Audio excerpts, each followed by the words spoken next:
Hello, this is Magnus from Norwegian Speaking Lessons. You might have noticed that when you speak Norwegian, you don't speak exactly as Norwegians. And sometimes it's not really a problem. And the goal is not to get to perfection, but to be able to avoid confusions. And after observing hundreds of students speaking Norwegian and seeing what are actually words me as a Norwegian need to think about that distracts from the conversation, and just small little tweaks can then help to open my mind, and I'll be more easily be able to understand the person. So just these small tweaks can make a big difference. It's like the expression, big doors open on small hinges. And in this video, I will go through the 5 mistakes that I most typically see, and then you can check out if you do one of these. And so let's go into this together, and so you can become aware of it, get this thing in order, and then it will just be easier for Norwegians to understand you, and you can enjoy more conversations and get faster toward your goals. So first of all, what I see is that they're not getting the ski jump melody. And what I mean there is that especially in the Eastern dialect, which is a dialect most people are learning, and it's a very good one to aim for clarity, it's almost like we're jumping on skis. We're like saying da da da da da. So if you want to sound more like a Norwegian, then you can say, for example, jeg heter Magnus. So if you imagine yourself just having like a little dip there, drag it out and go up at the end. And then at the end of the sentence, da da da da da. Then you can go down and make 2 statements like you would do in many languages. So that's one of them. So notice, are you doing this? The other one is to get that U or U sound correct and be able to differentiate that. And one way to help with that is if you're seeing that you, for example, say Magnus, you just notice where your tongue is. So a quick fix for this is something you need to be a bit conscious of if this is a habit of you. But that just notice if your tongue gets flat in the mouth. So you can then say Magnus. And you can also think about the U sound in English. So U, Magnus. So that's another big one in many languages. When it comes to the vowels, that is one of the main ways where somebody, a foreigner, can say a word and I'm like, does he mean this or that, right? So really getting the vowels clear are one of the most important points to just avoid confusion. Okay, the next one is to make the R sound harder than it needs to be. So in Norwegian, first of all, if there's an R in the beginning or at the end, right, we need to have like a little R. There are some, you can get the dialect with the R if you are from the south, but most of you would want to be able to do the R sound. But the idea is that inside the words, then we don't have to make it so hard. So for example, the word morgen, right? Morgen, morning. You have these ways of softening those. For example, say morgen. So notice when Norwegian speaks, and there's especially R's in the middle of the word, you can then check, okay, is there a way to soften this? And when you look at it together with different consonants, you will then find that there are ways to kind of swallow it or smooth it over, and it can't sound like any other word, and then it will just be easier for you to speak fast. And when you're aware of these sounds that happen out of the R, then also this will make it easier for you to listen. And I have many more advanced students that can have a hard time to really like keep up and listening when people speak fast.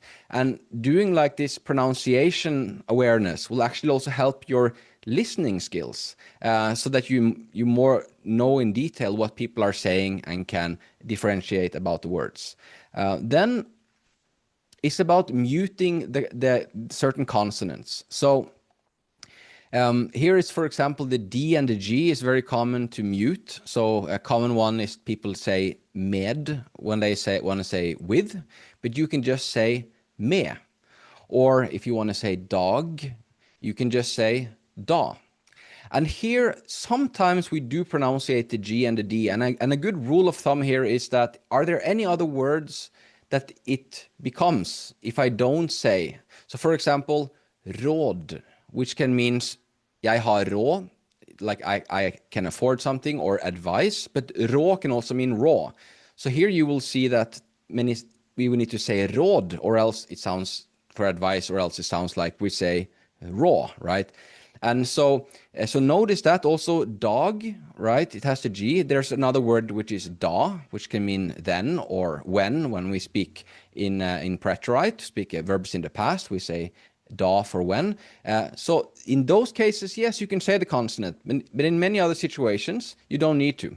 When it comes to the T at the end of the word, your rule of thumb here is that you always say the T, except if it is is a neuter noun, right? A noun that starts with et, and in singular definite form. For example, huset or projektet.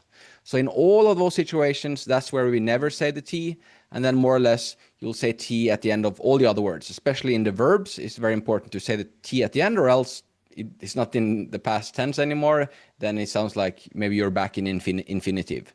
So that's how to deal with T's. And the last one, and the most important one really, is to get the vowels in the right length.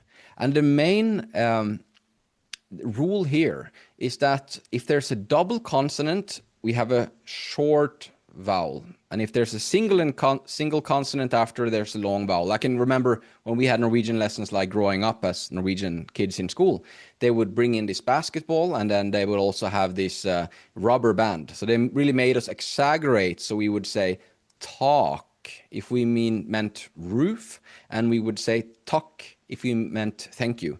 So to really clarify those, especially if there is a word that becomes two different things, if the vowel is short or long, make it a habit to drag a little bit extra, or make it a bit extra short if it's double consonant.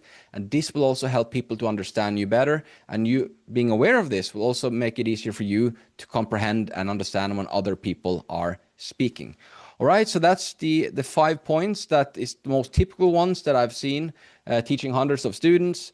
Not getting the ski jump melodies, you get like this a bit harsh melody. So it's a bit hard for people maybe to grasp the mood you're in, because you don't have the common melody. And it's getting that U sound correct by pressing the tongue against the lower teeth. Also the R sounds, like saying morn, and like softening out the R's in different ways in the middle of the word makes it easier to speak fast. Then the D's and the G's, main rule, don't say it at the end. Unless it becomes another word. And there sometimes we also don't say it in the middle of the word, especially if there's two words squeezed together, as like this long word that Norwegians love to make. And then with the T's, basically always say the T at the end, unless it's a neuter noun in singular definite form. And then with the last one, just make it a habit when you're reading slow to really be extra short if it's double consonant after the vowel, and longer. So that's the main rule there, to just train to speak more clear Norwegian. Så du kan snakke tydelig og bra norsk, right? Okay, so I hope you found this helpful. Now I'm also opening up for some training. So what we have done is that, we do a lot of groups, and it's great for so many different topics. It's one of where we get a lot of the best results in the small groups. There's, however, in pronunciation, really good to just have a teacher just evaluating, like, where are you strong, that you don't need to focus on that. You can just feel confident, this is in order, this is clear. But then there's these other things that might be confusing, or you might sound less professional, or it kind of becomes a bit distracting for Norwegian. And you might not even know that you're doing these things. So then it can be really good just to have some one-on-one coaching. So I'm opening up for that now, so I can find a plan and evaluate you. And basically, when I've done this in the past, we meet, we go through different texts, and I read it, you read it, I then make some markings, and you will see like an overview. You will see with these colors I mark, and you will see yourself like, okay, these are the patterns that I'm doing.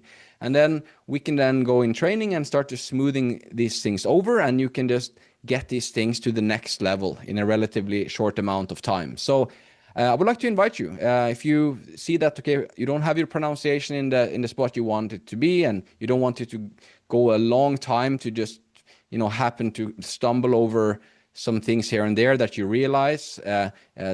Get clarity now. I would love to help you on Zoom, and we can meet, find a way to set up as many sessions as you need to get this to the level that you want. And just send me an email. Let me know what is the challenge you have with pronunciation, a bit about your goals, and then we'll work something out. We meet on Zoom, have a bit of talk, and we set up a plan where I can help you to get this in order, just so it can happen faster. So I hope to hear from you.